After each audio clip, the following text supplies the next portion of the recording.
While browsing through TikTok, I found an account called Learn About Buddhism. This is the conversation that occurred in the comment section. Hello there. Would it be okay if I asked you some challenging questions regarding your belief in Buddhism? Yes, of course.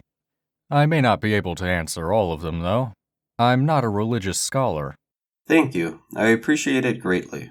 What is your confidence level that Buddhism is true? 85%, personally. I still have doubts once in a while. I understand. Thank you for your reply. What makes you believe Buddhism is true? What gets you to that 85% number? The philosophy makes so much sense, and the concept of karma makes much more sense than the concept of a god, in my opinion.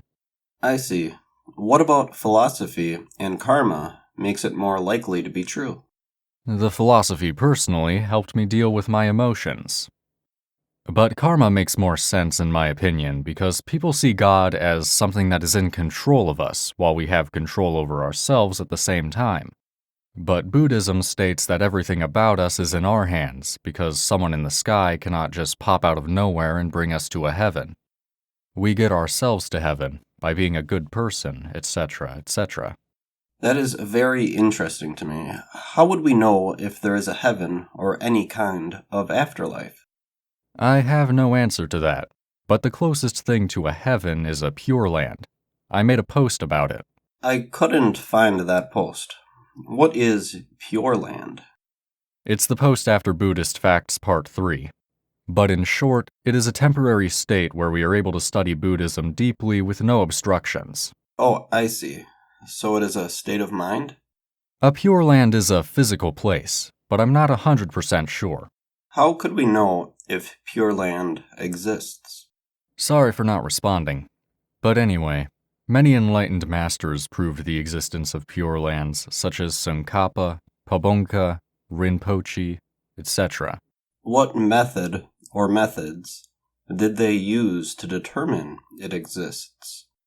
Deep meditation, kind of like astral projecting.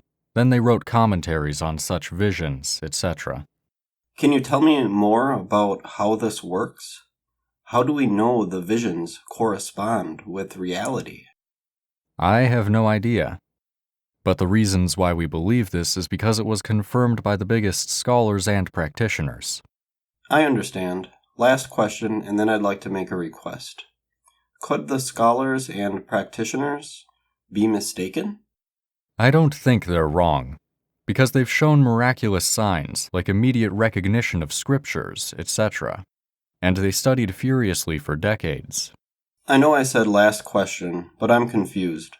Wouldn't a scholar or a practitioner of Buddhism already be familiar with the scriptures? An ordinary practitioner wouldn't. A higher, studious practitioner would. It has been a pleasure talking with you. I am a content creator on YouTube of what is called street epistemology. It is a type of conversation we just had. With your permission, I would like to reference and use this conversation to create a video for my channel. Is that okay with you? Of course.